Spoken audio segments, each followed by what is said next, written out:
Olá, boa noite. Eu sou André Ramos, médico reumatologista, e hoje a gente vai estar aqui com a doutora Keila, que é infectologista da clínica, e a gente vai bater um papo hoje sobre uma doença que frequentemente pode ser confundida com alguma infecção ou vice-versa. Você pode ter uma infecção que, na verdade, pode ter o diagnóstico errado de lúpus. E isso, muitas das vezes, vai trazer uma série de efeitos, né, ruins, tanto para o paciente quanto para o médico, porque isso vai acabar causando, digamos assim, uma certa confusão, né, e pode, né, ser, muitas das vezes, pode inclusive ser fatal. Então, por isso, hoje a gente veio aqui debater um pouquinho sobre como o sistema imunológico, muitas das vezes, ele pode nos proteger, né, das infecções e também pode causar problemas como, por exemplo, o lúpus, no caso do lúpus, que é uma doença, né, que pode tudo, né? Assim como várias doenças também infecciosas, né, Keila? A gente pode, por exemplo, a tuberculose é aquele, né, da medicina, é o que a gente fala assim, também é uma doença que pode tudo. Então,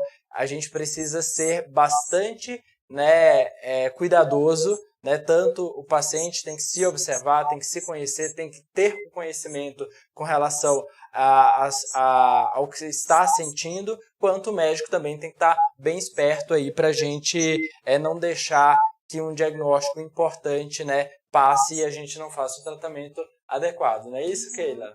E pode chegar a uma situação complicada porque o tratamento não só do lúpus, como de qualquer situação de doença autoimune, passa por abaixar, né, enfraquecer o sistema imunológico.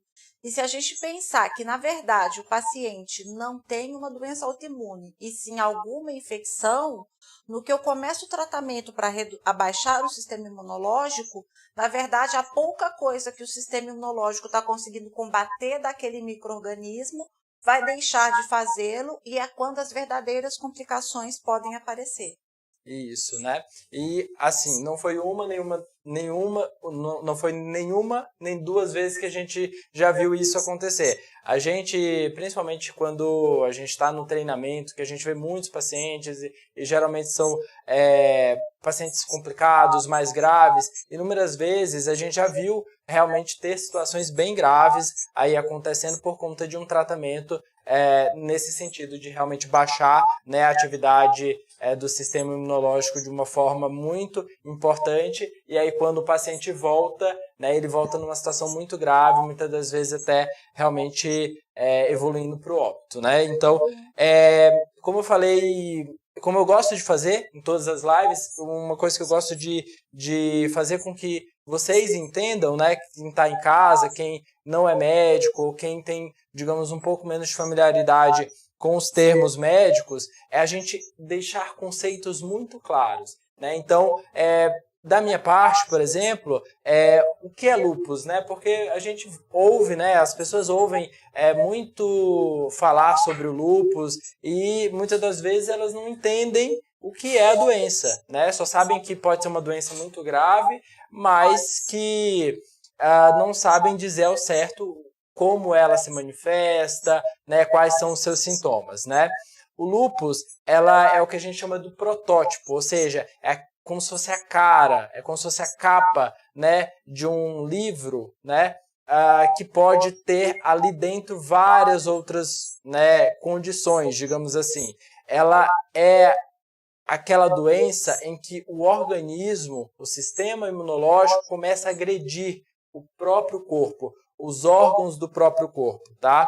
E cada pessoa que tem o diagnóstico de lúpus, ela vai ter apresentações diferentes, porque uma pessoa pode ter, por exemplo, o pulmão afetado, o outro pode ter o coração afetado, o outro pode ter o rim afetado, né? E a pele afetada, as articulações afetadas, e aí como é uma doença que pode se apresentar de várias formas, muitas das vezes a gente precisa ficar bastante atento aos outros sintomas que não são aqueles, digamos assim, que estão levando o paciente a fazer a queixa. Por exemplo, uma mulher jovem chega no consultório queixando de dor nas juntas, nas articulações, né? E aí, a dor nas articulações pode ser várias coisas, né? E, por exemplo, febre.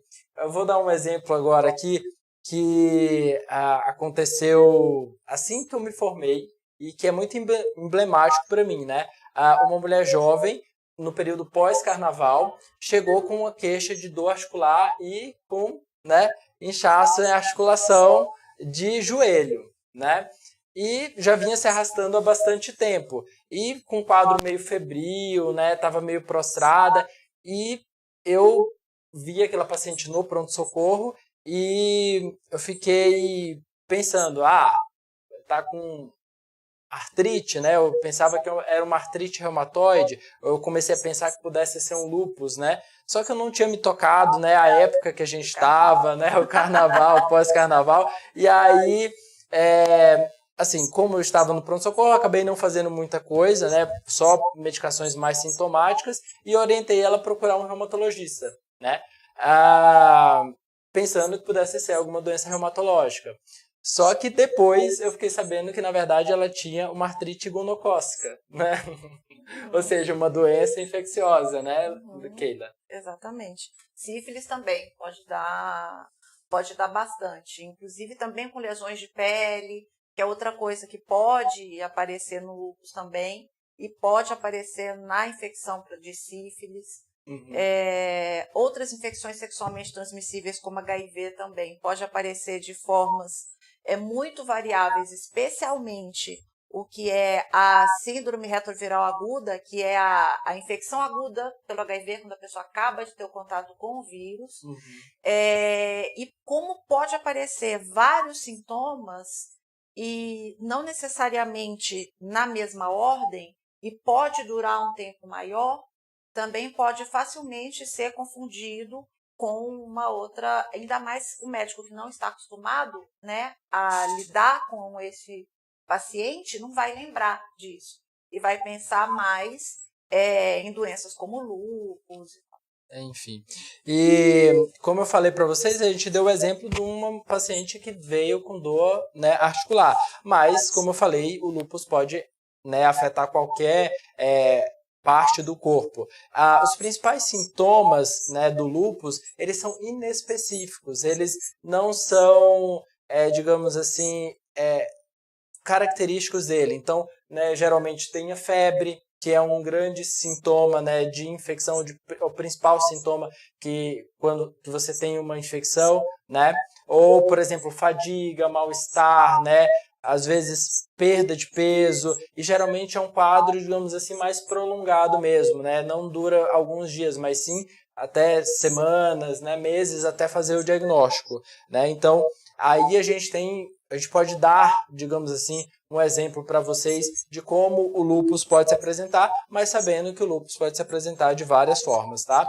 E o lúpus, ele, como eu falei, é como se ele fosse a capa de um grande livro, né? Porque não só o lúpus, mas outras doenças reumáticas autoimunes têm essa característica, né? De não serem tão bem definidas, de um ou outro sintoma ser mais pronunciado, e para isso é muito importante que o médico converse muito bem com o seu paciente, né? Avalie a história muito bem, examine muito bem o paciente para que possa fazer o diagnóstico de forma mais adequada, né? E uma pergunta que eu queria fazer aqui para a doutora Keila, né, é se infecção pode causar o lúpus, né?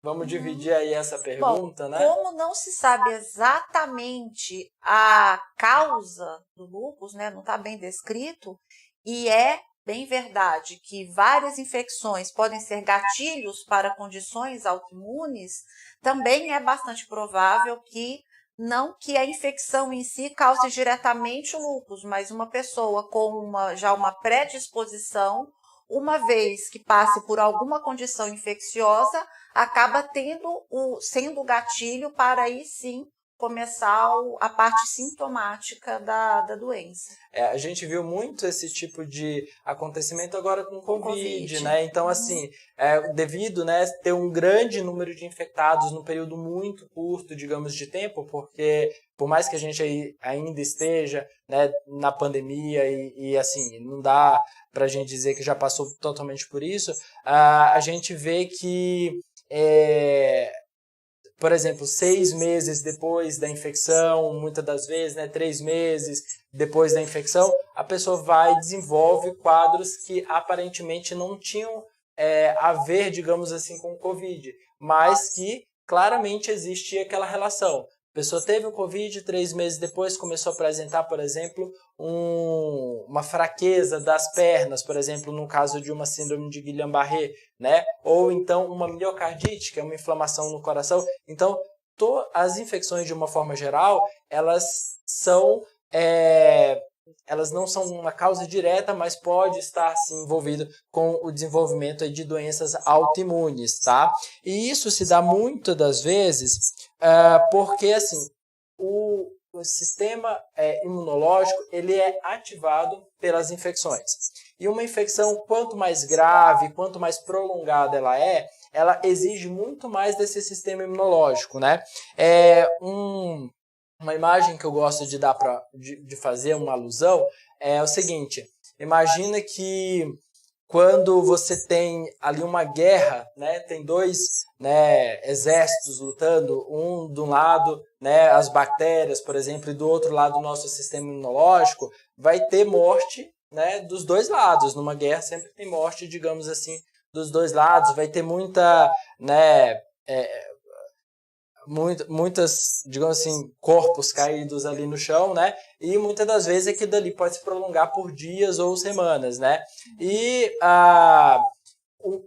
por exemplo, algumas pessoas, né, têm um sistema imunológico mais hiperreativo. O que é isso? É aquela pessoa que vai lá e faz um grande quadro inflamatório, né, de uma vez só. Né? E aí eu gosto de fazer, né, a comparação como se fosse um general da guerra lá, chega e no meio do campo de batalha, onde tem tanto, né, homens, digamos assim, de um lado quanto do outro, né, tanto as bactérias quanto o sistema imunológico, e aí ali joga uma bomba, fazendo com que tudo se exploda, digamos assim, né, criando um grande... destruindo tudo, inclusive, né, o órgão, né, e aí isso vai fazer com que o órgão, né, seja prejudicado, a função do órgão seja prejudicada. Então, eu gosto bastante dessa imagem porque eu acho que ela traz aí como, digamos assim, a infecção pode ser um gatilho para gerar um quadro inflamatório, uma doença autoimune. Isso pode até levar também a consequências não apenas de doenças autoimunes, mas como a fisiopatologia, a forma como a infecção se desenvolve, acaba sendo como uma atração, né? O micro-organismo atrai o sistema imune, e uma vez que o sistema imune vai combater aquele micro-organismo, ele acaba machucando aquele órgão-alvo onde o micro-organismo está. Uma situação que nós vemos isso com bastante frequência são nas hepatites virais, né? É comum as pessoas falarem, bom, o vírus não é exatamente o vírus que está atacando o fígado, mas o próprio sistema imune, na tentativa de combater aquele vírus, é como se acabasse dando um tiro no próprio pé. E essa condição inflamatória dessas infecções podem perdurar tanto tempo que dura bem mais tempo que a própria infecção. Eu costumo comparar isso com o processo alérgico. Enquanto a gente tem contato com aquilo que nos está causando alergia, a alergia não vai embora, por mais que estejamos tomando antialérgicos. Porém, uma vez eliminado essa substância, essa coisa que está causando alergia, ainda assim a alergia não acaba imediatamente. Ainda fica um tempo. E a depender da pessoa, pode ainda ficar um bom tempo, mesmo após aquele contato. Como o Covid é uma infecção muito inflamatória, nós vimos isso bastante no Covid e ainda estamos vendo. Mas aqui em São Paulo não sofremos tanto com isso, mas em nível de Brasil ocorreu bastante, foi com a chikungunya também.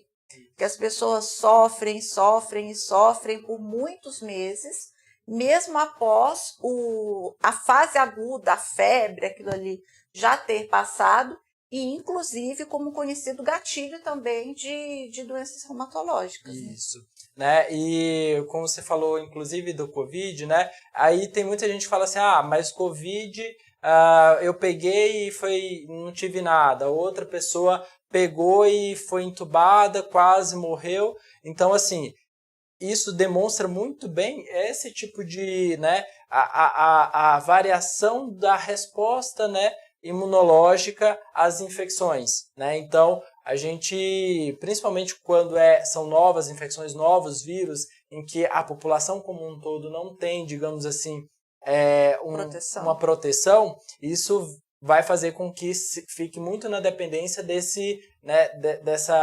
dessa predisposição da pessoa a desenvolver um quadro inflamatório muito grave ou não, né? E um outro exemplo que eu gosto de dar é o seguinte, e isso acontece, por exemplo, muito na mononucleose, que é a doença do beijo, né? Inclusive a gente tem aqueles anticorpos, né, heterólogos e tal, que é bem característico. A gente está falando aqui de nomes mais complicadinhos, digamos assim, mas a gente vai fazer uma alusão aqui.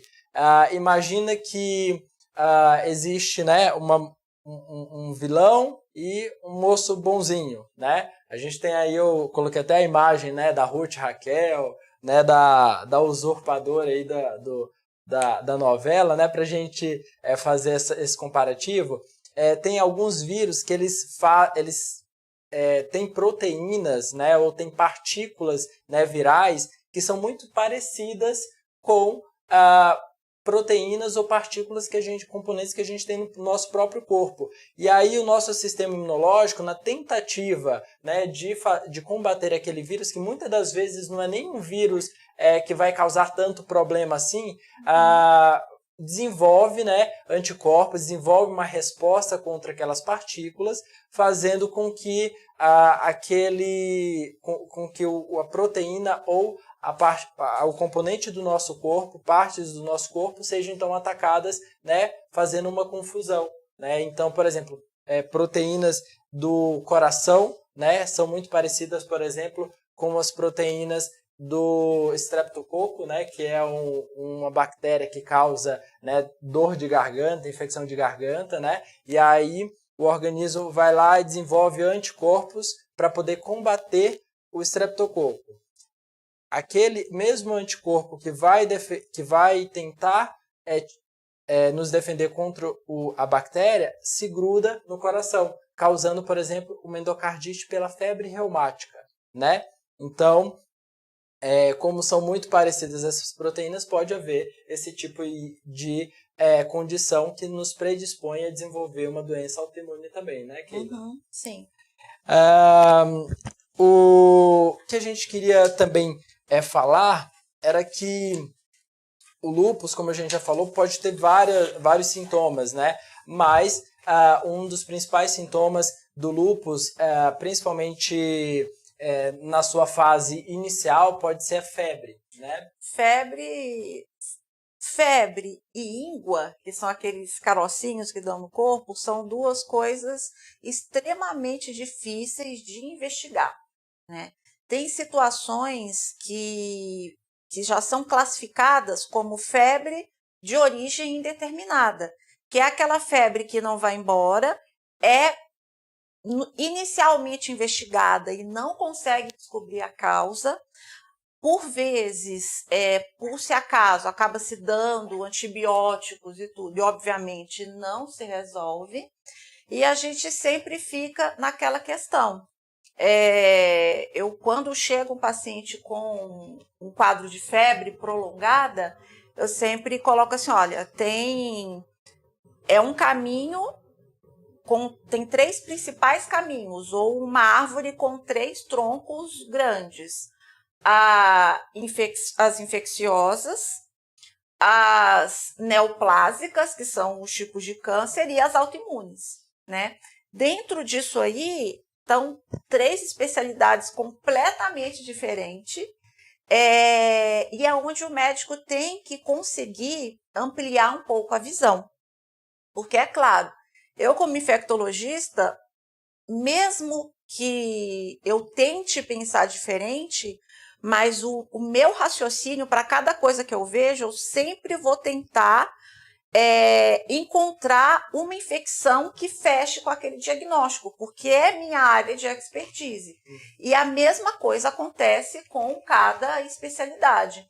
Então, a gente tem que ter o cuidado, ao mesmo tempo, de não deixar escapar, porque febre é um sinal de alerta, tem alguma coisa acontecendo, mas tem que ampliar a visão, né? Então, muitas vezes a gente faz ou um rastreio geral naquelas 3 áreas ali, ou exclui o mais comum, que são as causas infecciosas, mas é antes de partir aí com tudo para as outras causas. Para a investigação das outras causas. Eu sempre falo assim, olha, se você já tem um diagnóstico, né, bem estabelecido, você tem que procurar um especialista bom para te acompanhar, tá? Mas se você não tem um diagnóstico bem definido, você tem que procurar um médico que tenha visto muitos pacientes. Aquele é o clínico, aquela pessoa que vê de tudo, né? Aquele que vê desde infecção, câncer, doenças reumáticas, né? Condições outras que às vezes a gente não está tão acostumado, digamos assim, né? Por quê? Porque esse é o que como ele tem contato e como ele sabe pensar em outras possibilidades, ele vai, digamos assim, atirar para mais, né?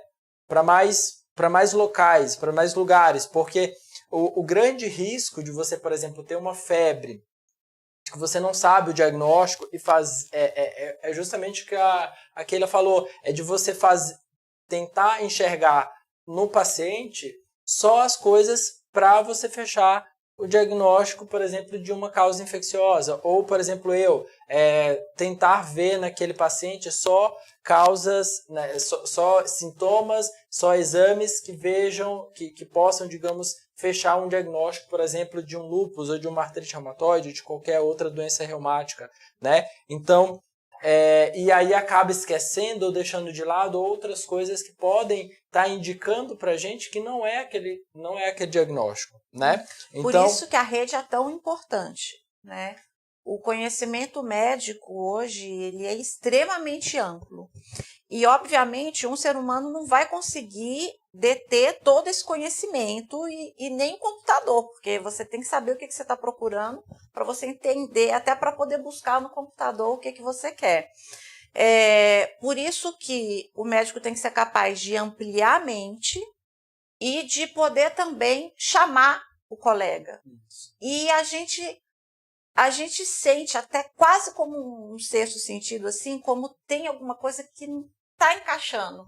É hora de chamar o colega ou os colegas e começar a ver aquele paciente não como aquele sintoma, e sim como uma pessoa que, além dos sintomas, tem todo um contexto epidemiológico, todo um contexto histórico de doença da própria pessoa, o contexto de doenças familiares, que também pode trazer pistas para a gente, e juntos conseguir realmente ampliar essas possibilidades e chegar no diagnóstico correto.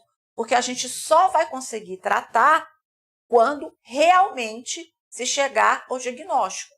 Ainda mais pensando-se nas 3 grandes, que são condições tão diferentes, com tratamentos totalmente diferentes e que, inclusive, pode atrapalhar muito a outra doença, né? Como a gente explicou no início com relação ao tratamento de doença autoimune com as infecções, quanto com relação a complicações também.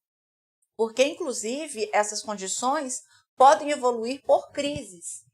Então, a pessoa não consegue chegar ao diagnóstico, melhora, fala, bom, resolvi, né? Tô curado. E um tempo depois, aquilo volta exatamente igual ou de forma diferente, e na verdade, aquela condição está evoluindo. Evoluindo, isso. Né? Tá, e aí, quanto mais tempo passa, a gente não faz o diagnóstico e aí fica, né, fica mais difícil, digamos assim, de tratar. Uma das coisas mais interessantes que acontece na clínica, e é bom, né, porque assim, a Regenerate, ela é uma clínica primariamente, né, primordialmente, né, neurológica, né, só que e trabalha muito com dor, né. Dor, digamos assim, é um dos principais sintomas que fazem o paciente procurar, né, o médico, né, procurar assistência médica.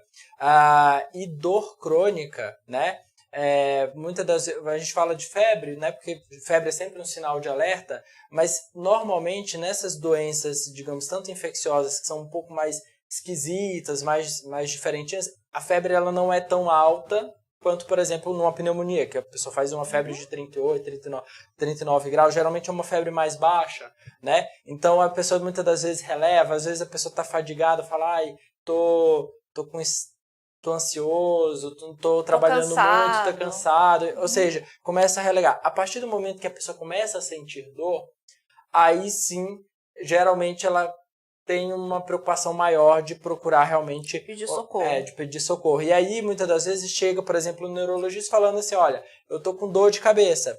Quando ele vai examinar, o paciente vê, por exemplo, que aquela dor de cabeça é o menor dos problemas, né? Ele está com outros sintomas ali que está mostrando para a gente que vai ter outro diagnóstico que é muito importante de ser feito, né? Muitas vezes uma doença infecciosa, uma doença reumatológica, uma doença neoplásica, enfim. Ou né? chega no ortopedista porque tem uma dor articular e vai direto no ortopedista. E aí o interessante é que a gente podendo ter, né, esse encaminhamento, o neurologista ou o ortopedista fala assim, olha, eu vou perguntar aqui pro meu colega tá que estranho. tá aqui, tá estranho, né? Então, vou perguntar para ele o que ele acha disso aqui, e aí muitas das vezes é quando realmente o paciente ganha, porque ele vai ter, digamos assim, um direcionamento mais efetivo, e aí a gente consegue ajudar mais o paciente. Eu queria, pessoal que vocês participassem um pouco mais, né, mandassem suas dúvidas, principalmente com relação ao lúpus, né? A gente vai começar a falar aqui sobre algumas doenças específicas que podem ser confundidas com o lúpus, né? Como eu falei ainda há pouco, uma das principais doenças, digamos assim, que estão relacionadas com possivelmente o despertar, né, ou o início do lúpus é a mononucleose, né? A mononucleose, na verdade, a gente poderia até... Mononucleose é uma doença específica, mas existe o que a gente chama de síndrome monolike, ou são doenças que são muito parecidas com a mononucleose. Mas né? não é. Mas não é. Né? Então, assim, a mononucleose é mais conhecida como doença do beijo, né? A maioria de nós, na idade adulta, já teve contato com o vírus, né? E muitas das vezes a pessoa vai ter uma série de sintomas que podem ser muito parecidas com o lúpus, como por exemplo, linfonodos, né, gânglios aumentados no pescoço, febre baixa, fadiga, dor articular, dor, né, muscular, né, principalmente, e um dos principais problemas relacionados à mononucleose é que ele pode estar associado com, muitas das vezes associado com a positividade do fã, né? Nossa, fã já nem pede, porque tudo positivo é fã. Eu acho assim que quando... eu sempre falo assim, olha, se não sabe o que é, não pede fã. Porque só vai atrapalhar. Porque assim, se você não sabe de cara, se o médico não sabe de cara, geralmente é uma doença mais esquisita.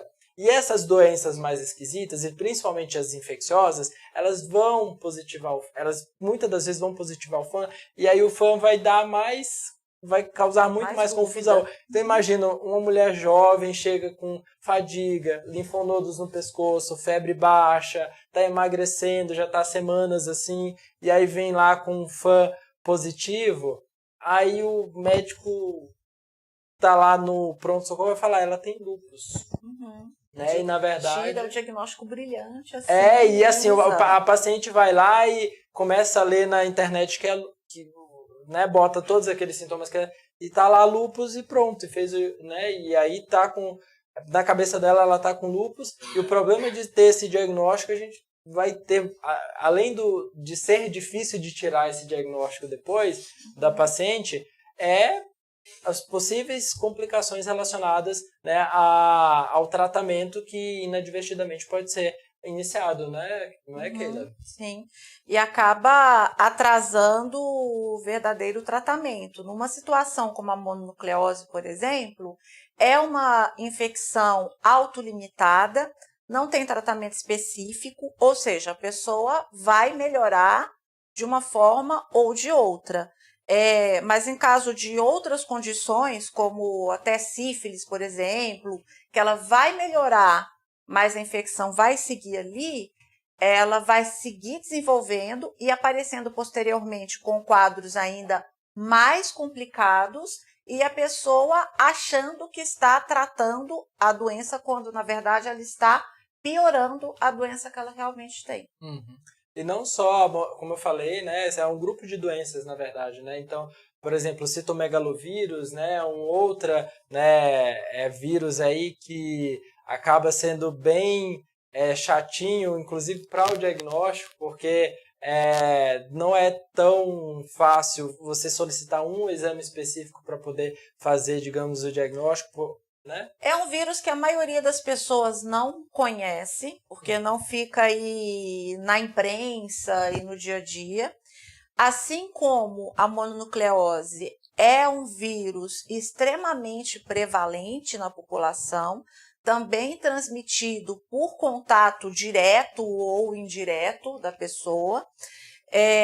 Então, é muito comum a pessoa, na verdade, ter o contato com o vírus, não chegar a ficar doente ou ter um quadro frustro que acaba passando como uma virose, né, inespecífica, e lá para frente, quando vai fazer os exames, talvez até procurando um quadro sintomático mais importante, como um quadro de febre, de dor, o que seja, aparece nos exames de sangue o contato antigo com essa infecção.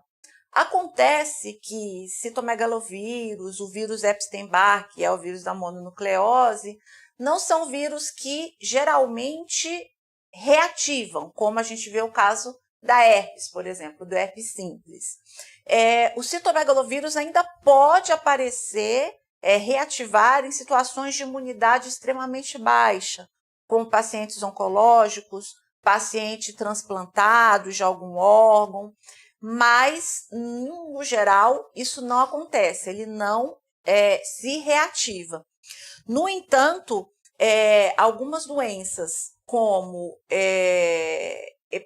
hepatite viral, Coxsackie, o parvovírus B19, que é o eritrovírus, são infecções que as pessoas também não lembram. Muitas vezes, no caso do eritrovírus, do Coxsackie, também autolimitadas, mas que tem uma evolução arrastada. É aí que ganha cara de doença reumatológica mesmo, porque não melhora e aí tanto o paciente quanto o médico pensa, se fosse bacteriano não é, porque não alterou tanto assim os exames de sangue, ou eu já dei antibiótico e não melhorou, porque isso também é muito comum, pelo sim, pelo não dar um antibiótico, como se fosse uma coisa inócua, sendo que não é, né? Mas a pessoa segue tendo aquele sintoma e o médico fala, bom, se fosse um vírus, já teria passado. Então, não é. Deve ser uma doença autoimune e aí a coisa vai se acumulando, né? Vai se acumulando. E assim, o grande problema, muitas das vezes, o problema também é que o paciente, ele não tem paciência. Uhum. Por quê? Porque ele precisa de um nome, de um diagnóstico. Então, muitas das vezes ele vai de médico em médico. Ele vai no médico, vai no outro, vai no outro. Aí quando um fala uma coisa para ele, o outro fala outra. O Google fala outra. O Google fala outra. E aí que chega uma pessoa que fala assim, o seu diagnóstico é esse. E aí, para ela, convence ela de que ela tem aquele diagnóstico, por mais que não seja. Mas o fato dela acreditar que tem aquele diagnóstico, para ela fazer sentido aquele diagnóstico, né, digamos assim, já aliviou aquela dúvida que ela tinha. Então, isso vai fazer com que ela se apegue ainda mais a esse diagnóstico, né? Traz um certo conforto. Isso, né? Traz um certo conforto. Então, assim, esse é um risco que a gente corre, né? E eu falo sempre como médico, uma das coisas que eu sempre tento me policiar é assim, de não me desesperar pelo paciente, né? Porque muitas das vezes a gente também fica aflito de não ter um nome de uma doença, né? E nós, principalmente nós reumatologistas, que a gente lida com essas doenças, né? Que não tem muita cara, é meio, né? É aquela névoa, uma hora sente uma coisa, uma hora sente outra, uma hora altera um exame, uma hora altera outro, fala assim, não está normal, mas também não posso dizer que é isso, não pode... Então, assim, e aí para o paciente, ele fala, mas afinal, doutor, o que eu tenho? Eu tenho ou não tenho? Eu tenho ou não tenho? E aí você, muitas vezes na ansiedade, né, pode até falar assim, querer falar com o paciente, eu acho que você tem isso. E aí é quando a gente erra. Né? E muitas vezes vai ser realmente a evolução do quadro que nos vai fazer chegar no diagnóstico. Então, muitas vezes, a melhor coisa a fazer é não fazer nada. Né? Porque na pressa de querer fazer, a gente acaba piorando. A Andréa Lopes mandou aqui, a gente falou um pouco de chikungunya, né? Você falou um pouco de chikungunya, ela falou assim, tive chikungunya em julho de 2021. Estou com exames bem alterados, FAM, C3, C4. A médica disse que posso ter lúpus. Passou mais uns exames para confirmar. Pode ser apenas da chikungunya essas alterações? Pode ser só da chikungunya, mas, como eu comentei também, a chikungunya pode ser um gatilho para uma doença autoimune. Isso. E aí, uma das coisas que também a gente tem que parar para pensar é que muitas das vezes existe o que a gente chama de fase subclínica de uma doença. Então, por exemplo, às vezes você já tem a doença. Então, por exemplo, a pessoa já tem, né, um lúpus, só que o lúpus ainda não teve manifestação clínica, ou seja, ela ainda não começou a sentir os sintomas da doença. E muitas das vezes a pessoa tem uma outra doença, como por exemplo a chikungunya, e aí quando vai fazer os exames, estão lá os exames alterados. Aí ela fala, é por conta da chikungunya ou é já por estavam. conta... Entendeu? Então assim, pode ser que na verdade aquelas alterações já até existiam antes, tá? A chikungunya, a gente não... Nós, como reumatologistas, né, a gente não vê tanta alteração, por exemplo, de FAM e de complemento, como ela falou, né, C3, C4, né, como causas, né, como associadas à chikungunya, né, diferente, por exemplo, de outras doenças. Mas, como a gente já falou aqui, existe a possibilidade de que seja decorrente, né, da infecção que teve, alterou os exames, pode ser que isso não evolua, pode ser que os exames voltem a negativar, mas como sua médica está bem fazendo aí, Andréa, ela precisa de outros exames para a gente poder confirmar, porque existe o que a gente chama de exames que são mais específicos para o lúpus. O FAM, ele é um exame que, como eu comentei na outra live, ele não pode ser pedido para todo mundo. Ele tem que ser pedido para as pessoas que você tem a suspeita de que possam ter alguma doença reumática autoimune específica, tá? Se você não tem essa suspeita, não peça o FAM, porque ele vai trazer muito mais confusão. Já o complemento, C3, C4, eles são exames que aí junto com o FAM já dão um peso maior, né, para que possa ser realmente esse diagnóstico. Existem casos muito graves de chikungunya, né? Principalmente também lá no comecinho, quando teve teve também uma epidemia de chikungunya, assim né, acho que foi, eu não lembro o ano. Aqui no Brasil foi principalmente no Nordeste, né? Mas chegou a ter acho que mas já faz muitos anos, na verdade, é porque... Não, a gente perdeu o parâmetro com o Covid. Justamente, já tem alguns anos, né, que teve realmente a epidemia por chikungunya, mas logo no comecinho, quando eu ainda tava Foi logo antes do Zika, inclusive. E foi na época que eu tava fazendo residência também, então foi lá por volta de 2013, por aí, né, então foi nessa época, teve a epidemia também de chikungunya, e nesse momento inicial a gente viu casos muito graves, inclusive, né, de vasculite, ou seja, de inflamações vasculares associadas à infecção pelo chikungunya, o que, né, a gente volta lá naquele início. Muitas das vezes, a infecção é, na verdade, um gatilho para você desenvolver uma coisa que você já era predisposto, né? Então, nesses casos, por exemplo, de vasculite, complemento reduzido, né, o C3, C4 reduzido, é uma coisa que a gente pensa que possa ser realmente da doença, né, da chikungunya em si, tá? Então, é isso. Dores de cabeça, a Adriana Felipe está perguntando aqui. Dores de cabeça, articulares e musculares intensas e permanentes geralmente são sintomas de doenças reumatológicas? Sim, tá? Todos esses sintomas que você falou, né, tanto a dor de cabeça como dores articulares e musculares são muito associadas às doenças reumatológicas, tá?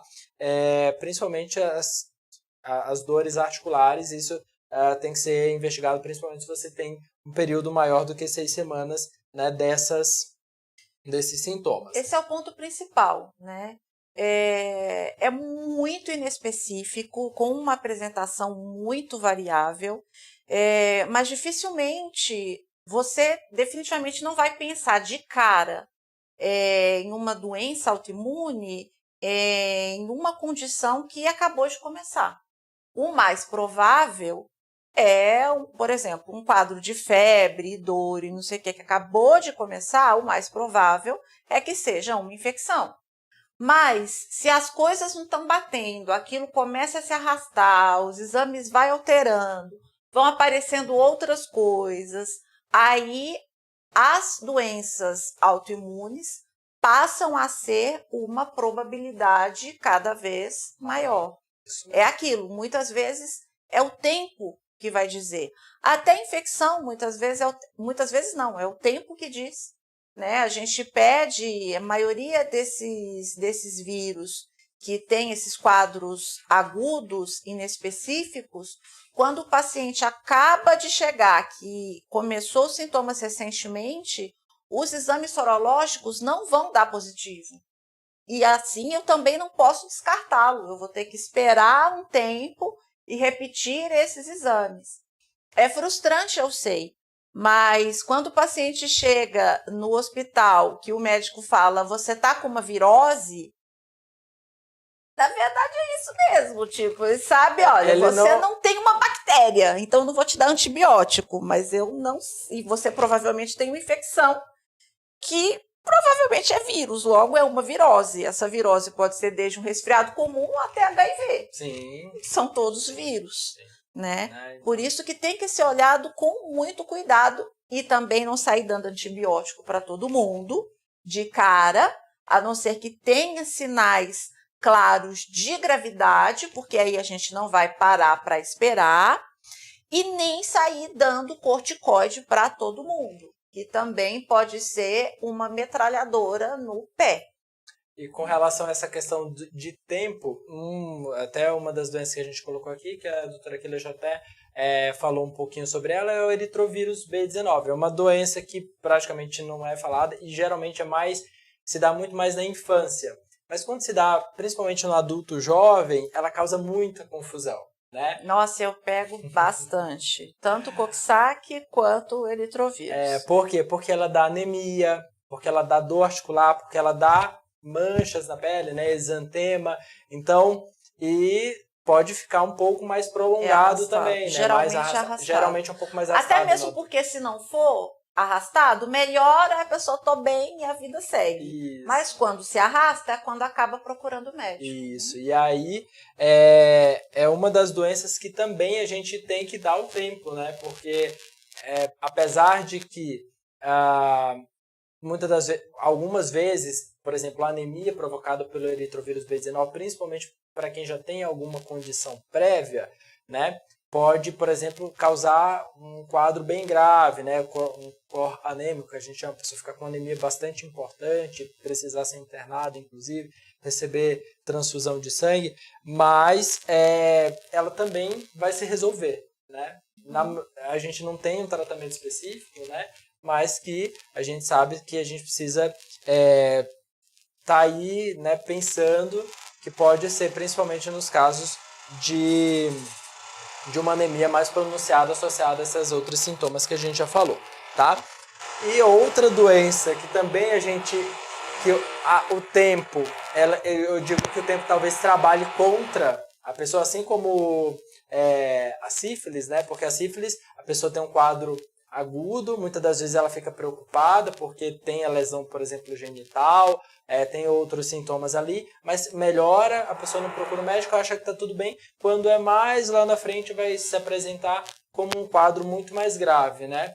E a doença de Lyme eu diria que seria basicamente a mesma coisa. A doença de Lyme, ela ficou muito conhecida, acho que foi, não sei se foi 2019, 2020, que o Justin Bieber teve a doença de Lyme, né? Que ela é transmitida pelo carrapato e que se a pessoa não pensar nela, ela não vai ter o diagnóstico. Um dos casos, inclusive, que a gente viu em conjunto, né, Keila, foi de uma paciente que praticamente estava fechando o diagnóstico, quase fechou um diagnóstico de uma doença, de uma neoplasia hematológica, né, de um linfoma, e quando, na verdade, a gente, né, viu lá dentro dos exames todos que a gente pediu uma sorologia para Borrelia, né, que é o vírus que causa... Lyme brasileiro, né?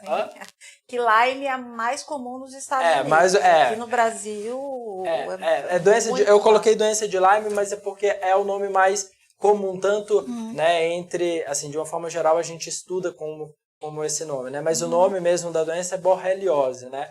E é um vírus transmitido pelo carrapato que pode dar os sintomas iniciais que também são inespecíficos, então pode dar febre, pode dar fadiga, dor no corpo, né, meio arrastado, mas que muitas das vezes pode melhorar desse quadro inicial e depois, a partir de um certo tempo, começa a dar, por exemplo, dor articular, pode dar, por exemplo, paralisia facial, diminuição, né, de reflexos. Diminuição de reflexos, né, lesões cutâneas, e aí começa a fazer, digamos assim, né, essas coisas que são mais arrastadas, as pessoas começam muitas vezes a poder pensar, por exemplo, em lúpus, né?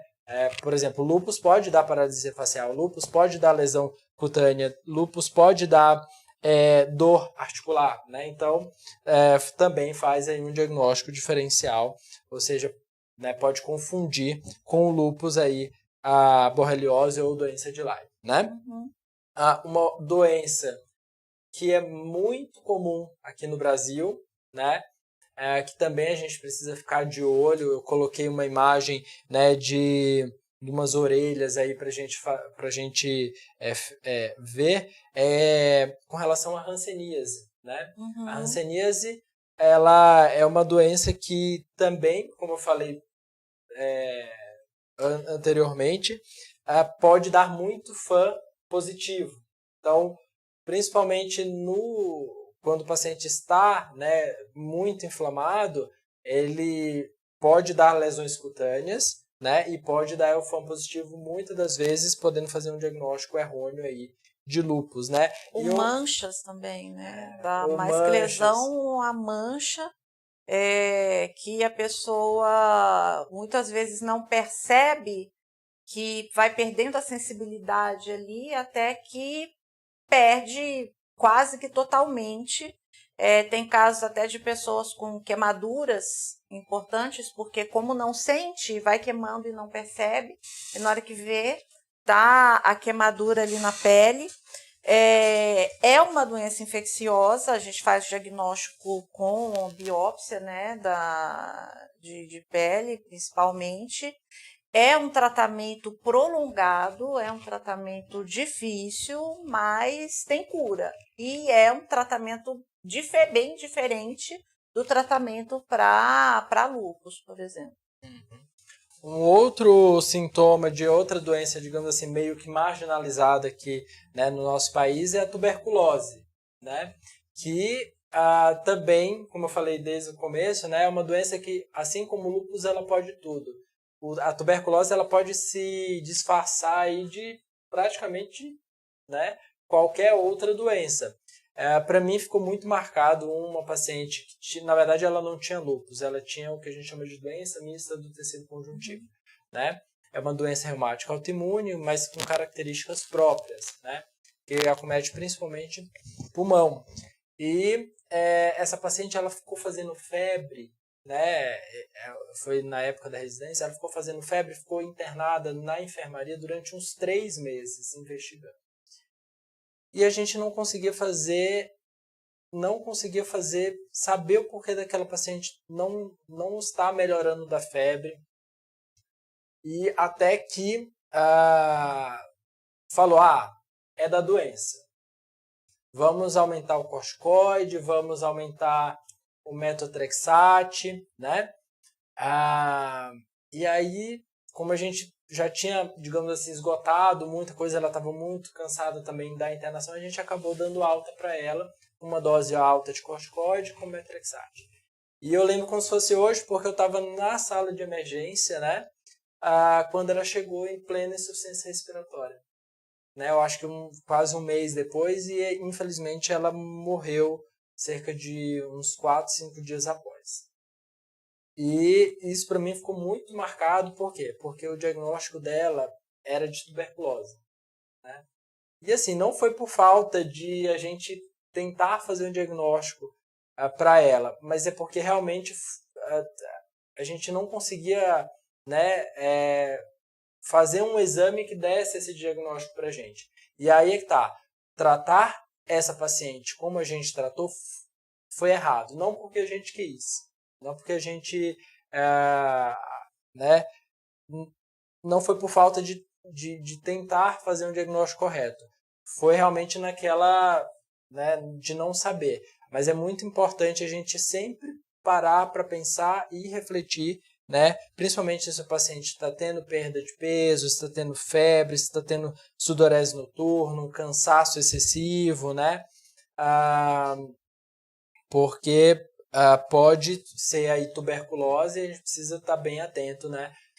Gânglios, né, inflamados no pescoço ou debaixo dos braços, ou, por exemplo, acúmulo de líquido na pleura, né? Ou acúmulo de líquido, né, no coração, né, na capa que recobre o coração. Isso pode ser tuberculose e tem que ser pensado aí como diagnóstico diferencial. E ao contrário do que a maioria das pessoas pensam, tuberculose não é igual à doença pulmonar. Pode aparecer tuberculose em qualquer lugar do corpo, até no olho pode ter. E muitas vezes o diagnóstico é muito difícil. Se é uma pessoa com quadro de tosse, com secreção, e faz o raio-x e tá aquela alteração lá, tosse caverna sangue, no né? pulmão, não, então, e até no filme, a gente faz diagnóstico de tuberculose até no filme, né? Aí tá relativamente fácil, e provavelmente fazendo o exame desse catarro, vai aparecer lá o bacilo da tuberculose. Mas a gente pode ter tuberculose sem ter absolutamente nada de pulmão. Às vezes aparece com uma forma de febre de causa indeterminada, e na hora que vai ver é a tuberculose. Ou tem nódulos no corpo, que é o eritema nodoso, e na hora que vai ver é uma resposta à tuberculose. A tuberculose nem está ali, mas tem tuberculose e aquilo ali é uma resposta que está tendo ao processo. Mesma coisa os gânglios tanto que são as ínguas, né? Eles tanto podem ser reacionais a uma inflamação que está acontecendo em outro lugar do corpo e o problema não está no gânglio, mesmo sendo tuberculose, ou uma tuberculose ganglionar, que é quando a tuberculose está justamente no gânglio, que também o diagnóstico é relativamente fácil, desde que feito especificamente, que é a biópsia ali do gânglio. O grande problema é que a ausência do micro-organismo no exame, isso é uma coisa que às vezes até médicos confundem, não é o suficiente para excluir aquela condição, né? Isso em qualquer infecção. Se eu tenho um teste molecular, que é um material genético do micro-organismo identificado naquele material, eu tenho um diagnóstico de certeza. Mas se eu não consigo identificar aquele micro-organismo, não consigo excluir aquele diagnóstico. Muitas vezes a gente só tem o que fazer como a tal da prova terapêutica, né? Que é tratar empiricamente e ver a resposta daquele tratamento. O grande problema é que isso é relativamente fácil fazer numa condição de doença bacteriana, porque eu terei essa resposta terapêutica de forma mais rápida. Mas no caso de infecções fúngicas e como infecções como a tuberculose, não, vai demorar. O tratamento é demorado e a resposta é mais demorada ainda. Então, eu tenho que ter muito cuidado antes de simplesmente excluir e já partir para a próxima. E falando em tuberculose e doença autoimune, vale a pena pontuar que o nosso país a tuberculose endêmica. Significa que ela está circulando. Muitas pessoas já tiveram contato com a tuberculose e nem sequer imaginam. O que vai fazer uma pessoa desenvolver tuberculose ou não, nem sempre a gente consegue identificar, a gente não sabe. Mas sabemos que condições que abaixam a imunidade faz com que uma pessoa que já teve contato com a tuberculose possa desenvolver a doença. Daí é extremamente importante, em qualquer situação em que nós vamos começar um tratamento que vai reduzir a imunidade, antes disso, eu tenho que fazer o controle para ver se a pessoa já teve contato com a tuberculose. Caso eu confirme o contato, eu tenho que buscar doença ativa, por mais que a pessoa não tenha sintomas sugestivos, porque às vezes a doença está ali e está ok, mas na hora que, em termos de sintoma, mas na hora que a imunidade abaixa, aquilo já aparece de forma rápida e grave. Então, se eu identifico que a pessoa teve contato prévio com tuberculose, eu tenho que fazer, e eu descartei doença ativa, eu tenho que fazer uma quimiprofilaxia, que é tomar uma medicação, que é parte da medicação que a gente usa para tratamento, que é a isoniazida, por um período prolongado também, de 6 meses, para aí sim eu estar mais tranquila de que a pessoa, mesmo com a imunidade abaixada pelo tratamento da doença autoimune, não vai desenvolver a tuberculose ativa. É isso mesmo. Uma outra doença que, assim, eu acho que a gente deveria ter feito essa live a 3, ter convidado ou um oncologista ou um hematologista para poder também conversar com a gente, porque é uma outra doença que é muito parecida e que no final das contas, eu sempre falo assim, tudo está relacionado com o sistema imunológico porque são as mesmas células. Então a célula que faz lá o controle, digamos assim, da tuberculose, por exemplo, eu provavelmente já tive contato com tuberculose, né? Porque quando eu fiz uma tomografia de tórax, tava lá uma sequelinha lá no pulmão, que provavelmente pode ter sido, né? Mas a gente nunca desenvolveu, a gente não teve sintomas, né, disso. Mas o que faz com que a doença fique lá, né, é o sistema imunológico, são as células do sistema imunológico, né? Então, se o meu sistema imunológico não tá bom, eu vou, por exemplo, desenvolver a tuberculose. Se ele está hiperreativo, eu posso desenvolver o lúpus. Ou, por exemplo, se aquelas células começam a se proliferar indefinidamente, ela pode, por exemplo, virar um linfoma, que é um câncer. Por exemplo, a Adriana Felipe colocou aqui, entrei em remissão de linfoma de não-Hodgkin e assim que terminou a químio, as dores voltaram imediatamente. Então, para você ter uma ideia, qual é, por exemplo, um dos tratamentos que a gente faz para o lúpus? É a ciclofosfamida, que é um quimioterápico numa dose bem mais baixa, né? Então, para você ver como está tudo relacionado, né? Então, e ao mesmo tempo, o ciclofosfamida pode baixar muito a imunidade e pode, por exemplo, predispor a pessoa a ter uma infecção bacteriana ou uma infecção fúngica. Que né? são as infecções oportunistas, Isso, né? né? Então, a gente vê isso, por exemplo, no HIV, né? A pessoa, quando começa a baixar a imunidade, começa a ter, por exemplo, pneumonia. Né? Assim como quando a gente, por exemplo, dá uma medicação para baixar a imunidade, como no tratamento do lúpus. Né? A gente, eu acho que a gente colocou bastante coisa aqui, né? de doenças que podem, digamos, fazer, digamos assim, ser confundidas com o lúpus, e também a gente queria deixar bem claro com relação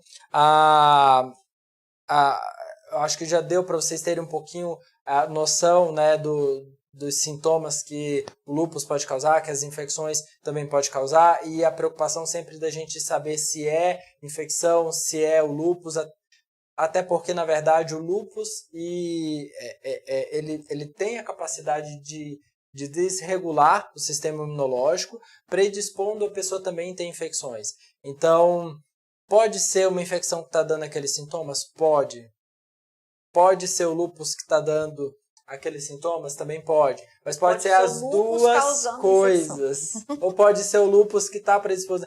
Então, assim, e é muito comum, na verdade, a gente ver as duas coisas acontecendo. Né? Então, tanto é que quando um paciente tem um lúpus mais grave, dificilmente, principalmente naquele paciente que está internado, a gente deixa ele, por exemplo, sem antibiótico. Por quê? A gente não consegue diferenciar, olha, pode ser infecção, pode ser, né, atividade do lúpus, e até 40% das infecções dos pacientes com lúpus são bacterianas. Então, muitas das vezes, a gente vai lançar mão de antibiótico, como a doutora Keila falou, por conta da gravidade. Então, chega um paciente com uma convulsão e febre, você vai tratar tudo. Vírus, lúpus, bactéria. Tá lá.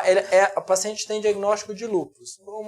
Assim, não é uma, nem duas, nem 3 vezes que já aconteceu isso. O paciente tem lá diagnóstico de lúpus, acompanhando comigo lá no consultório, e aí um belo dia chega no pronto-socorro convulsionando. Né? E aí, o que eu vou fazer? Eu vou dizer que é o lúpus? Não, de forma alguma.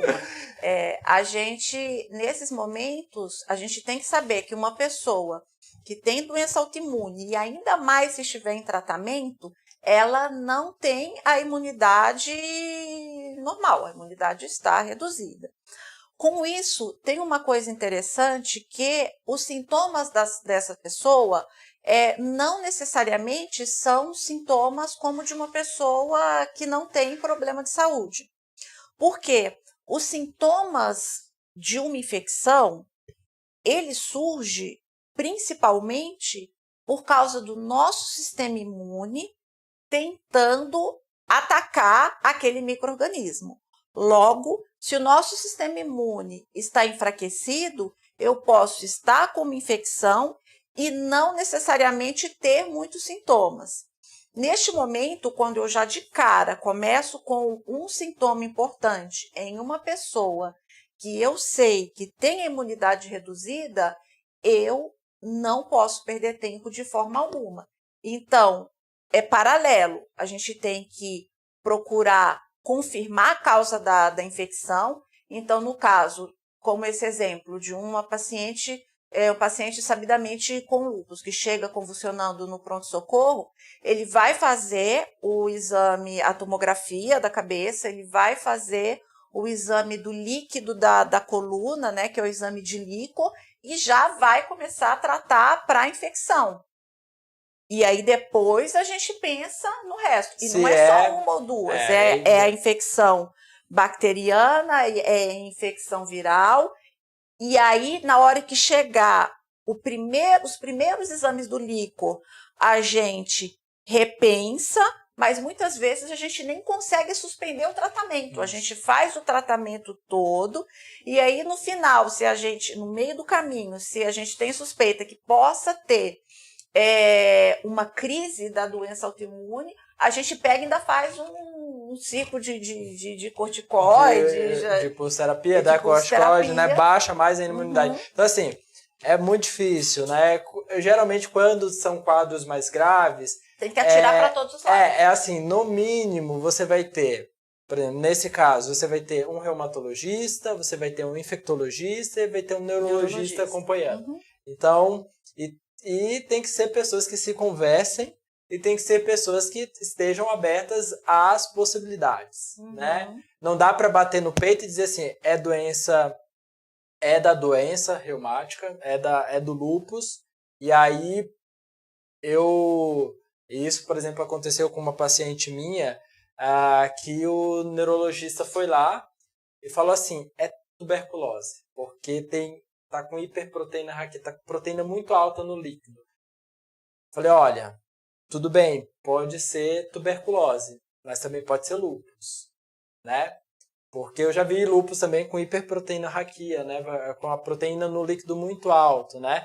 Então, o que a gente fez? A gente fez tudo no final das contas, né? Inclusive a gente começou a tratar TB, depois a gente viu, não é TB. Depois de foram várias vezes. A gente foi lá, coletou, fez o exame genético várias vezes e não tinha realmente. E aí todas as outras provas a gente falou, não tem evidência de infecção por tuberculose, a gente tirou o tratamento empírico para tuberculose. Mas nesse meio tempo ela tratou com antibiótico, tratou com corticoide, e enfim, a gente, graças a Deus, ela está muito bem hoje em dia, e assim, é assim mesmo. Quando os casos são mais graves, a gente vai ter que atirar, né? Não pode perder tempo, a gente tem que buscar a confirmação do diagnóstico, mas tem que atirar para todos os lados, porque é nesse momento em que a gente tenta, muitas vezes, a gente tem que pensar no paciente de forma imediata. O não perder tempo significa que, se a gente deixa de tratar, a gente perde o paciente. E é isso que a gente não pode permitir. Isso mesmo. Mais uma questão aqui. A Rosângela está falando, doutora Keila, fala da mononucleose, CMV, e desenvolvência, você falou mielite miálgica, síndrome da fadiga crônica. Isso a gente tem visto aí não só, né, com essas infecções, né, e também foi discutido bastante, inclusive na mídia, né, o desenvolvimento de, você falou, mielite miálgica, síndrome de fadiga crônica pós-Covid também, né? Na verdade, ganhou uma nova roupagem, porque essa síndrome sempre existiu. Já existia, justamente. Já existia. Muito poucos médicos valorizam isso, até mesmo porque muitas vezes a infecção base, ninguém sabe, ninguém viu, só aparece a pessoa cansada, e entre outras coisas, com vários fatores confundidores que justificam ou que possam justificar aquele quadro, e assim a coisa vai se perdendo. Com o Covid, que foi uma coisa tão intensa, com tanta gente ao mesmo tempo, tendo os mesmos problemas, é que acabou se associando muito, né? Mas, infelizmente, está longe de ser uma condição própria só do Covid. A gente pode ver com qualquer infecção. E também, como a gente já falou até mesmo da questão do sistema imunológico, os quadros infecciosos que evoluem com esses diagnósticos após, né, eles dependem muito de como era o paciente antes, né? Então, se o paciente já tinha uma predisposição para desenvolver, né, é claro que ela vai desenvolver, né? E eu acho mais importante do que o nome em si é a gente tratar o paciente, né? Então, não adianta a pessoa falar, eu tenho síndrome da fadiga crônica e eu sou uma pessoa doente e acabou. Não é isso, né? A gente a gente vai tratar o paciente. O que a gente precisa tratar? A gente precisa saber, esse paciente tem mais fadiga, por quê? Né? Esse paciente não está dormindo bem, esse paciente não está fazendo exercício, esse paciente ele tá com, né, não está com condicionamento adequado, ele tem uma, né, síndrome vasovagal associada, o que ele tem? Né? Então, mais importante do que a gente, digamos assim, ficar querendo dar nome é a gente avaliar bem o paciente e ver. E assim, se foi pós-infecção por mononucleose, pós-infecção por citomegalovírus, pós-infecção por chikungunya, pós-infecção por Covid, né? Infelizmente, assim, a gente não tem muito... A infecção passou. A infecção, felizmente, a infecção já passou. E infelizmente, né, a pessoa desenvolveu isso, mas felizmente que a gente também tem hoje em dia muitas ferramentas que a gente pode melhorar a qualidade de vida desse paciente, né? Isso. Uhum. E eu acho que é isso, né? Uma das principais causas, né, de complicações aí decorrentes do lúpus é justamente as infecções, por isso que eu queria muito já iniciar aí esse ciclo. A partir de agora eu acho que eu vou fazer mais lives realmente falando de lúpus e, né, dos distúrbios reumáticos autoimunes. Era muito importante a gente falar sobre infecção, porque eu acho que como eu falei, o sistema imunológico ele está ali lidando com várias situações. E eu acho que a infecção é um desafio para o sistema imunológico e a gente tem que manter um sistema imunológico bem funcionante, bem, né? E para isso a gente precisa dormir bem, a gente precisa comer bem, a gente precisa fazer atividade física, né? Ou seja, ter uma saúde geral de uma forma muito boa para poder lidar bem com as infecções e ao mesmo tempo não deixar o nosso sistema imunológico desregular e desenvolver doenças autoimunes. Não é isso, doutora Keila? Exatamente. Então tá bom. Foi um prazer hoje, tá? A live. Espero que vocês tenham gostado, tá bom? Continuem mandando suas dúvidas, a gente responde, a gente entra em contato, tá bom? Qualquer coisa que vocês precisarem, a gente vai estar na clínica também, tá bom? Uma boa noite a todos e até a próxima. Boa noite, até a próxima.